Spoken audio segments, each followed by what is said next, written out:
Success পাবে, জবের জায়গাটায় তাদের কি হতে চলেছে বা জবের জায়গাটা সাকসেস পাবে। ইয়েস, তারা জবের জায়গায় সাকসেস পাবে। তোমাদের তার জন্য একটু ধৈর্য রাখতে হবে এবং পেশেন্স রাখতে হবে। তোমরা গুড ইনফ্লুয়েন্স করতে জানো, মডারেশন, ব্যালেন্স। এবং ফিনান্সিয়াল কন্ডিশন যাদের খারাপ যাচ্ছে তাদের কি হবে, অফকোর্স তাদেরও ইয়েস তোমাদের একটু অ্যাকশন নিতে হবে, ঠিক আছে। যারা উচ্চশিক্ষার জন্য চেষ্টা করছো তাদের 50, তোমাদের কামিং ইয়ারে কি তোমাদের বেবি হবে বা ফ্যামিলি প্ল্যানিং করলে কি এটা শুভ? চলো দেখি কার্ড কি বলছে।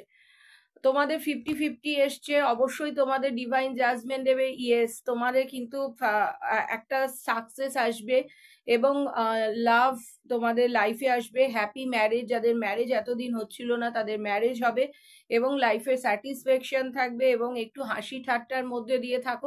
যাদের ম্যারেজ হচ্ছে না তাদের কি ম্যারেজ হবে? চলো দেখি। ইয়েস, তাদের ম্যারেজ হবে। তাদের তোমাদের হাই পিস্টেসের এনার্জি এসছে, একটু উইজডম লাগাতে হবে, কিছু শেখো, ইনটিউশনের দিকে অধৈর্য হয়ে না, মাইন্ডটাকে শান্ত করো, চক্রা ব্যালেন্স করো, নিজের মধ্যে পিউরিটি আনো, ইনটিউশন লাগাও এবং তোমরা নলেজ গেন করো। তোমরা অনেকেই ডিভাইন ফেমিনাইন আগে থেকেই তোমরা বোঝো, তোমাদের সাবকনসিয়াস মাইন্ড বলে দেয় যে এটা। কামিং ইয়ারে তোমাদের যাদের একদম পার্টনারের সাথে যোগাযোগ নেই তাদের পার্টনার কি যোগাযোগ করবে? ইয়েস, যোগাযোগ করবে। তোমাদের একটু কনফিউশনের এনার্জি রয়েছে ওর।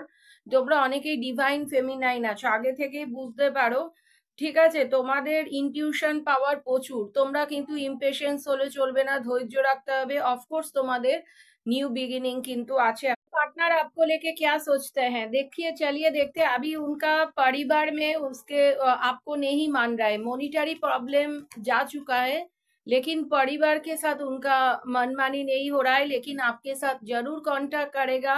आपके लिए उसका अट्रैक्शन है, आपके साथ न्यू बिगिनिंग करेगा। न्यू ईयर में आपको मैरिज प्रपोजल दे सकता है, लव प्रपोजल दे सकता है। चलिए देखते हैं आप लोगों के लिए कमिंग ईयर क्या ब्लेसिंग लाते हैं, ठीक है। आप लोगों के लिए जो ब्लेसिंग है स्ट्रेंथ और प्रोटेक्शन की ब्लेसिंग है, ठीक है। ओके, नेक्स्ट चलिए देखते हैं कि आप लोगों को थोड़ा क्रिएटिविटी लाना पड़ेगा अपने अंदर, तब आपको जाके आपको हैप्पीनेस मिलेगा और हार्मोनी भी आपके लाइफ पे आएगा। जितना प्रॉब्लम था आपको पॉजिटिव एफर्मेशन दे